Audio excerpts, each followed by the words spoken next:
seja bem-vindo ao Conexão Cultura, o programa que te conecta à cultura em São José dos Campos. E hoje eu vou te conectar à arte da Cristina Demétrio, essa artista visual multidisciplinar. E olha, vai ser uma conexão mesmo, viu? Porque eu fui lá no ateliê dela, conhecer o processo criativo, também visitei a Galeria Poente, onde está rolando uma exposição Quimera. E a gente está aqui agora na Galeria da Cristina, a Belo Brasil. E olha, a Cristina ela também tem essa parte, né, de curadora, de galerista, e a gente vai falar sobre isso também, na parte comercial da arte.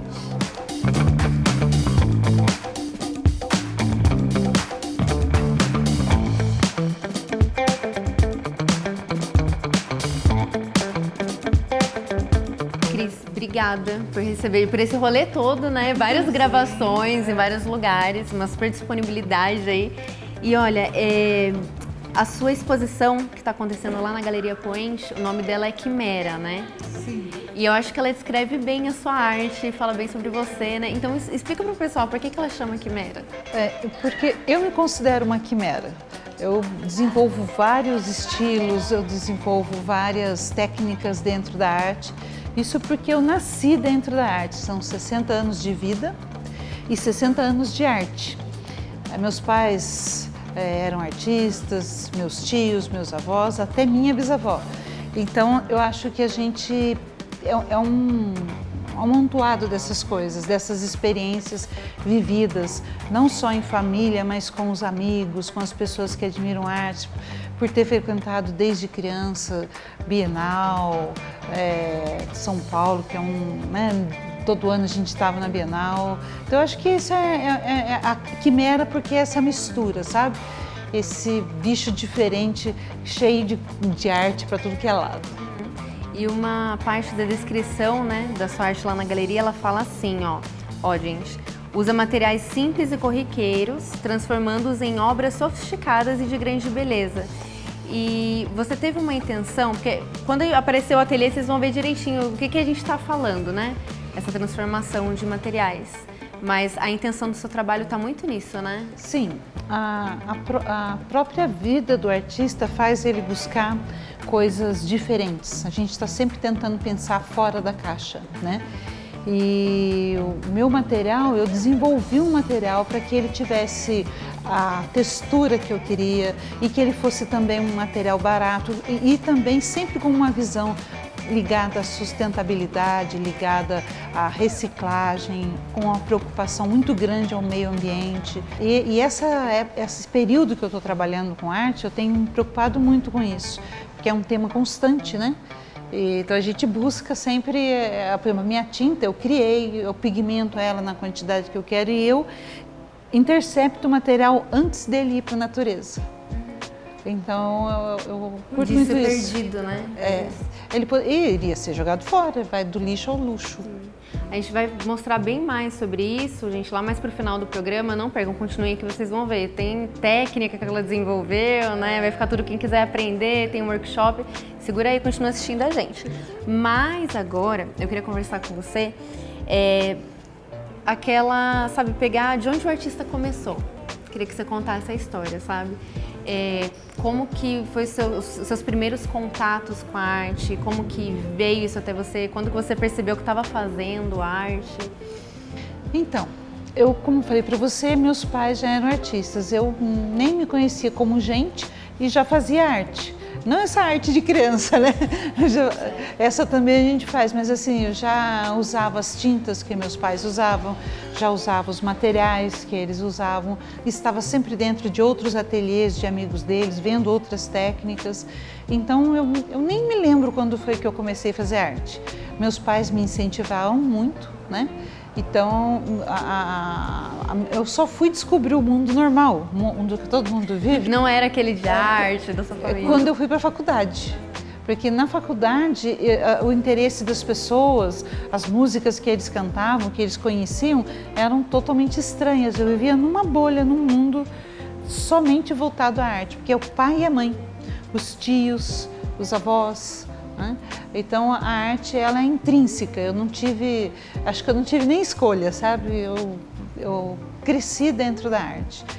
Agora, mas quando eu alcancei lá os meus 17 anos, me revoltei com a arte, porque a arte é uma profissão difícil, né? É preciso amar muito a arte para você se dedicar a ela. Não que ela não seja uma profissão maravilhosa, mas num país como o nosso, onde as pessoas têm pouco ainda interação com a arte, ela é difícil de você ser independente financeiramente, economicamente com a arte. Então eu busquei, falei, não, eu vou fazer outra coisa. Filha rebelde, fui para arquitetura. Não, isso é muito interessante, porque geralmente, né, os artistas são os rebeldes, na sua família foi ao contrário, né? A rebelde foi fazer faculdade. Fui fazer faculdade e quando eu desci na frente do prédio onde ia prestar vestibular, meu pai me perguntou, por que você vai fazer faculdade? Por que você vai estudar? Você é artista. Não, mas eu quero, pai, poxa, todo pai quer que o filho estude, você está me falando isso, né? Fiz meus 5 anos de faculdade, fui trabalhar em São Paulo com o Carlos Bratti, que em 6 meses já era coautora com ele, desenvolvi a arte, me ajudou muito na arquitetura e a arquitetura me ajudou muito na arte também. Todas as vezes que eu pensava na minha arte, na minha obra, a arquitetura tinha um papel muito importante nela. E aí, como filha pródiga, voltei para a arte, para a alegria dos meus pais, e eu tive tempo de desenvolver arte junto com eles, trabalhar junto com eles, o que me deu um prazer muito grande. Você optou pela arquitetura, foi por algum motivo especial? Por que você se interessou por arquitetura? Porque a arquitetura para mim tinha arte. A arquitetura para mim era uma forma de usar a arte que eu tinha, mas de uma forma mais mundana, mais ligada às pessoas, né? Porque a arte ela é muito considerada uma coisa muito sofisticada e só poucas pessoas entendem. A arte não é para ser entendida, ela não é para ser uma coisa sofisticada. A arte tem que chegar nas pessoas. Ela tem que chegar nas pessoas, porque a arte é inerente do ser humano. Eu procuro sempre desmistificar isso, que a arte é uma coisa, ela é uma linguagem que atinge desde a pessoa que é muito culta, que tem muito conhecimento, aquela pessoa que também não entende praticamente nada, ou que nem sabe que é arte. Mas ela interage, ela conversa com a criança. A criança entende de arte melhor do que um mestre, porque ela sente, ela está aberta para esse diálogo com a arte. Sim. Nós vivemos o tempo todo com a arte, Rafa. O seu carro, ele tem arte. O móvel que você senta, ele tem arte. Só que as pessoas ainda não entenderam que sem a arte tudo seria muito feio, muito triste, muito cinza, né? Às vezes um arquiteto vem hoje, a arquitetura de ponta hoje ela está muito branco, preto, cinza, né? E às vezes a pessoa fala, está triste, eu falo, não, mas está pedindo arte, está pedindo cor, está pedindo vida, está pedindo arte, né? Então a gente vive o tempo todo com arte, é que as pessoas ignoram isso. Aí eu não preciso de arte, mas como não, se você vive com ela o tempo todo? A Cristina, ela vive arte mesmo, né? Conta do seu batom, do seu sapato. Sim. Eu customizo minhas roupas, até o meu batom, porque eu trabalho muito com cor. Então, às vezes, eu vou colocar uma roupa e no eu colocar essa roupa, eu não tenho um batom que eu acho que fica legal. Então, eu vou pintar, vou colorir, misturar meus batons e fazer as minhas cores. Ela faz esses pigmentos, os batons dela, gente. É o pigmento. Sapato maravilhoso também. Roupa, eu gosto de fazer isso porque... Nem sei porquê, é porque eu gosto.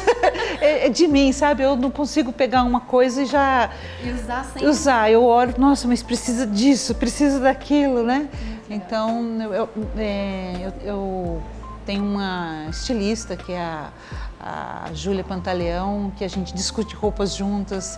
Quando tem um evento especial, eu estou sempre procurando me expressar também através disso, né? Porque todas as formas de arte valem a pena, né? Nossa, você respira arte ambulante, gente, essa mulher. Ó, gente, vamos dar um tempinho aqui, chamar um intervalo, mas a gente já volta para falar aí dessa parte de galeria, né, que é expert aqui, e também depois a gente fala no ateliê delas. A gente já volta.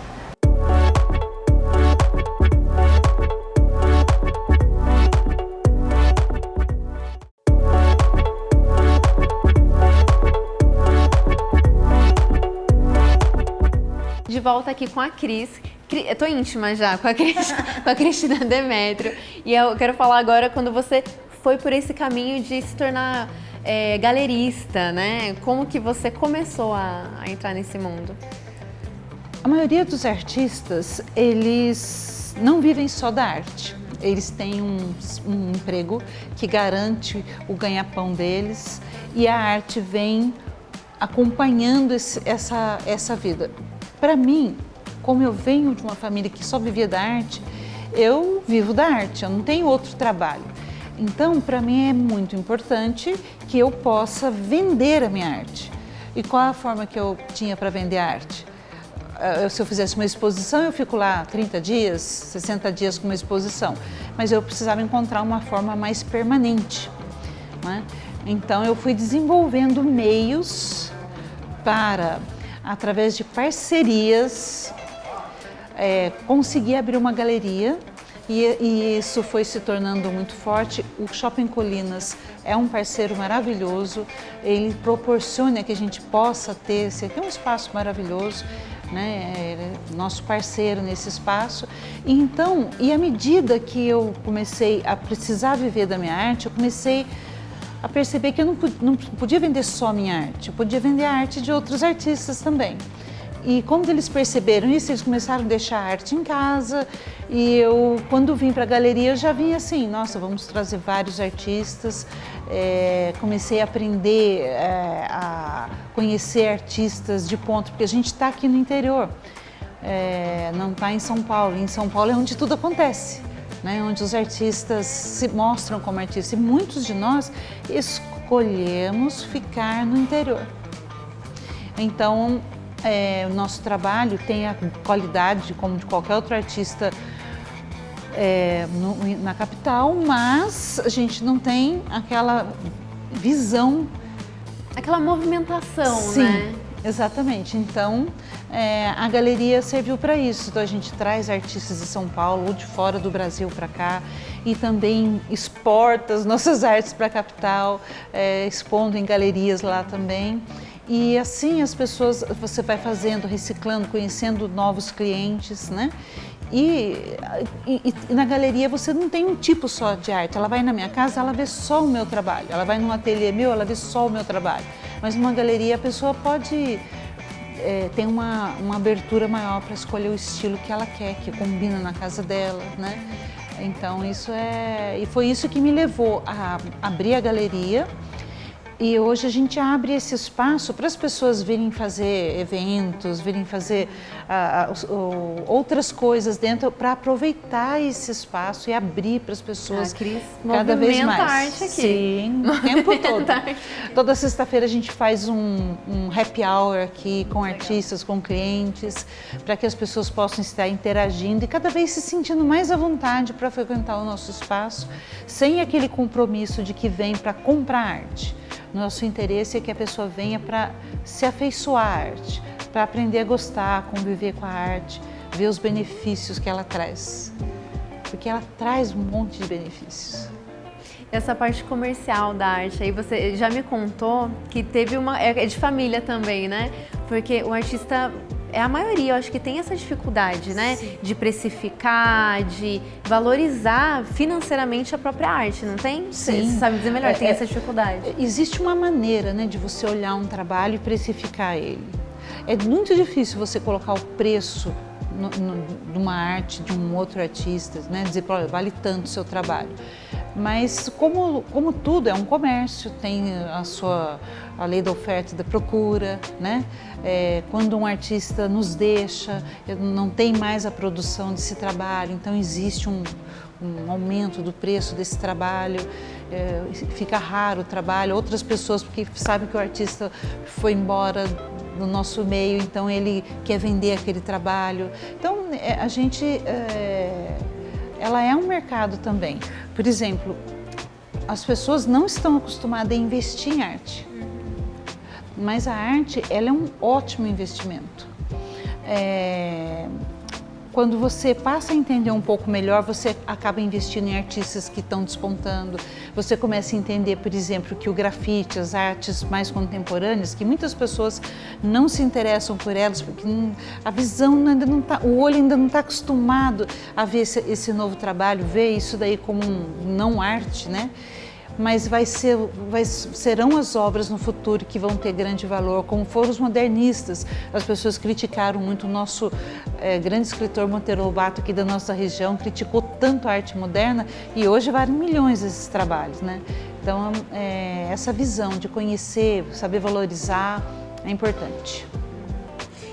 O que eu queria que você falasse também é uma coisa que ela já me contou, de onde que veio esse seu dom? Foi da sua mãe? Né, de reconhecer, de vendedora. Exatamente.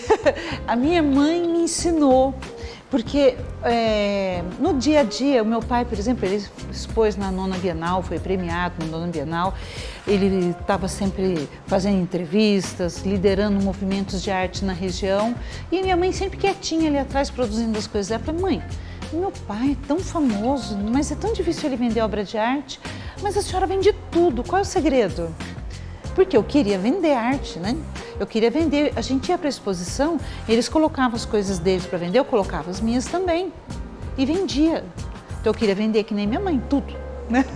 Aí ela me falou assim: olha, filha, se você quer viver da sua arte, se você quer vender o seu trabalho, é simples. Faça uma coisa tão linda, tão bem trabalhada, que a pessoa olhar, ela só não compra se não tiver dinheiro. Então ali ela me deu uma visão comercial, né? Então o meu trabalho ele sempre teve um cuidado para ser criativo, um cuidado para ele ser inovador, mas ele sempre teve esse interesse também de transformar o ambiente, trazer uma coisa agradável para quem está observando essa obra, porque é importante que a obra possa ser vendida, possa correr. Muitas vezes eu faço trabalhos que nem sempre ele tem aquela coisa gostosa do dia a dia, mas são trabalhos que ficam no meu acervo, né? Que um dia meus filhos vão ter acesso a ele, porque conta um pouco da minha história também, mas não dizendo que a arte tem que ser bela, né? Longe disso, mas eu gosto que minha arte tenha beleza. Bom, o papo tá bom. Eu vou poder continuar esse papo aqui com a Cris, mas pro programa a gente ainda precisa mostrar a parte que a gente fez no ateliê, a superprodução lá no seu ateliê, né? Isso mesmo. Olha, eu tô com um ateliê de pintura, um espaço muito especial na loja Unique, ali na Benedito Matarazzo. Claudinei, parceiro de arte, um grande entendedor também, gosta nos projetos que ele faz lá, nas coisas dele, ele inclui muito arte. Vamos visitar lá para vocês conhecerem. Tem que agradecer aí as pessoas que incentivam a arte, né? Sim, sim. Principalmente.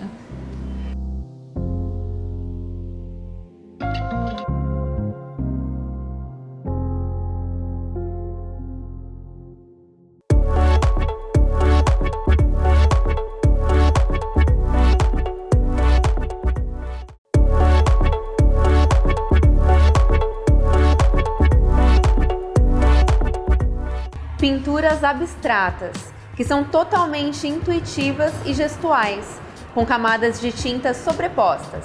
Tinta essa produzida pela própria artista, nas quais há uma combinação heterogênea de diversos elementos. Elementos esses que podem ser interpretados das mais diversas maneiras pelo observador. Esse texto aí que você acabou de ouvir faz parte do material de divulgação da Cris Demetrio, da exposição dela lá na Galeria Poente.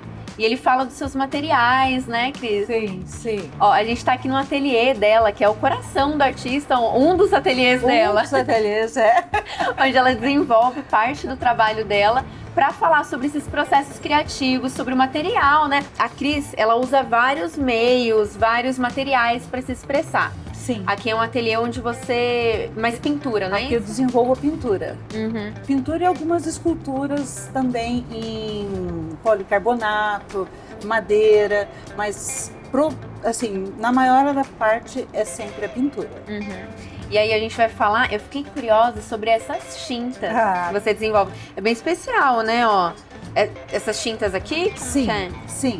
Todo mundo é muito curioso para conhecer as minhas tintas. porque ela tem um custo zero para mim. E eu procurei fazer uma tinta assim, porque o preço do material de trabalho é um limitante para o artista. Sim. O artista, ele quer criar, ele quer modificar, ele quer testar, só que ele não consegue porque a tinta é muito cara e ele então fica com medo de fazer isso daí e depois não gostar.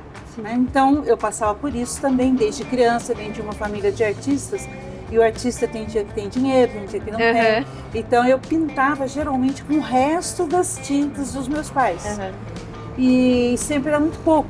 Então eu cresci com isso, aí eu falei, eu preciso desenvolver uma tinta. E quando eu quis desenvolver essa tinta, eu fui caçando uma tinta que me tivesse um custo muito pequeno e eu cheguei no custo zero. São doações, você Não, busca tem todo um processo, a gente vai fazer um workshop disso. Quem quiser fazer já pode me procurando na galeria que a gente já está montando. E é uma tinta totalmente sustentável, a gente interfere nela antes dela ir para o lixo. É uma tinta emborrachada, que ela dá toda uma textura muito diferente das tintas que tem no mercado.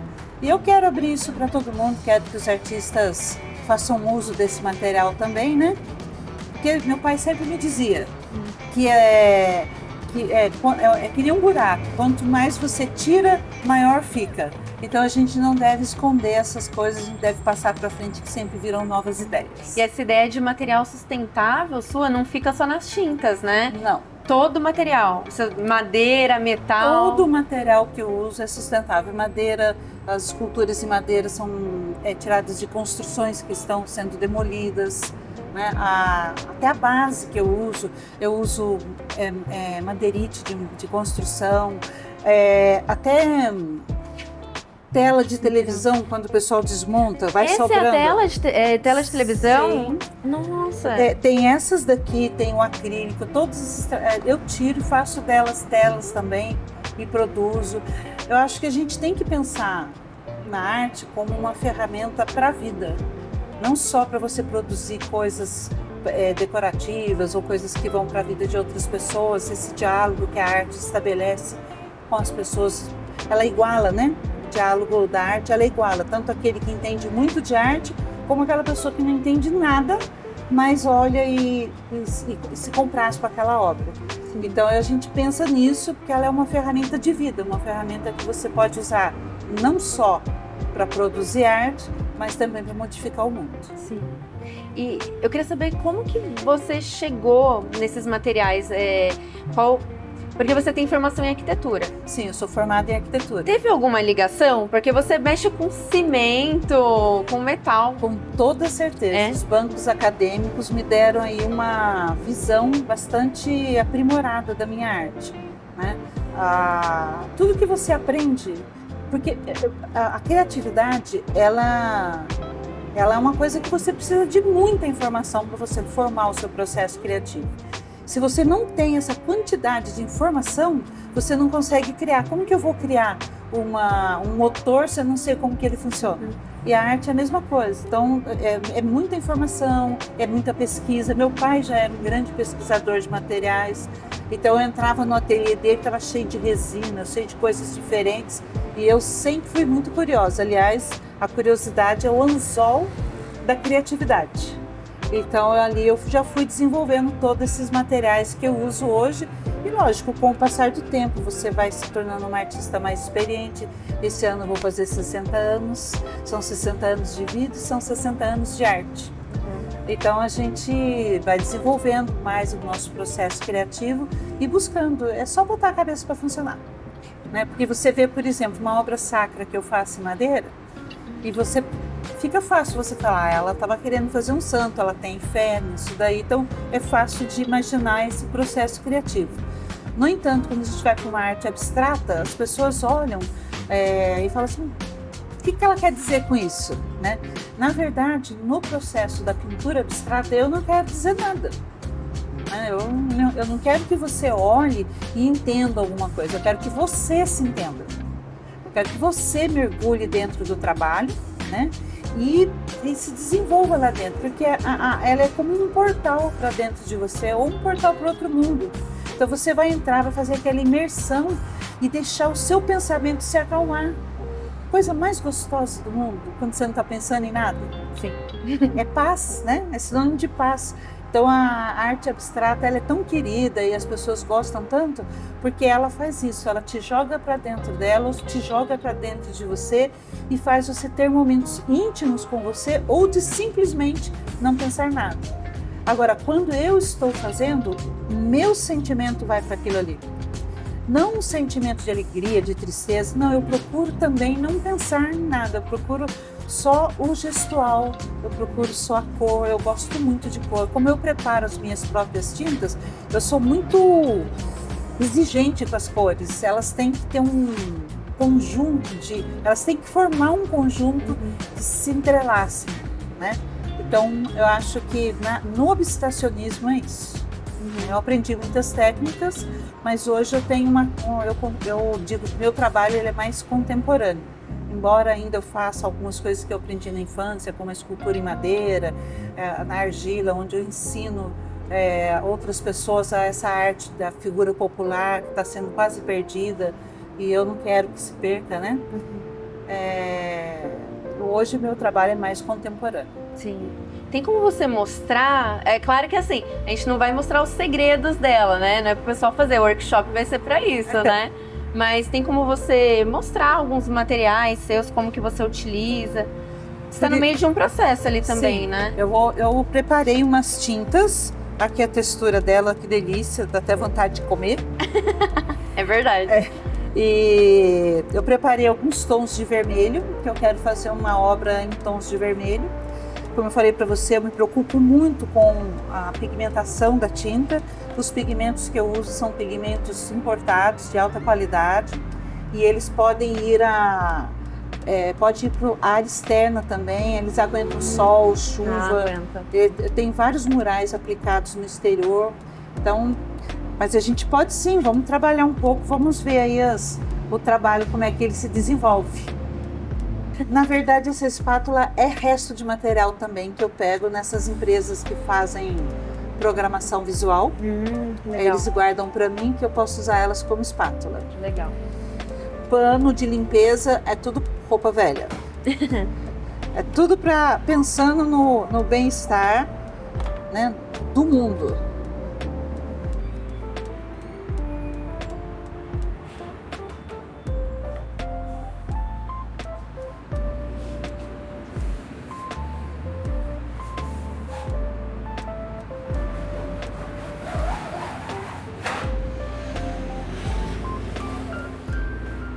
Cris, quando que você percebe que tá acabado? A hora de parar. Como que você... Às vezes é quando eu tô cansada, mas se eu ficar olhando muito para ela, eu volto a trabalhar de novo. Tem um quadro na exposição, na galeria, que eu fiquei uns 5 anos pintando. Ela foi pintada em cima de uma base dessa.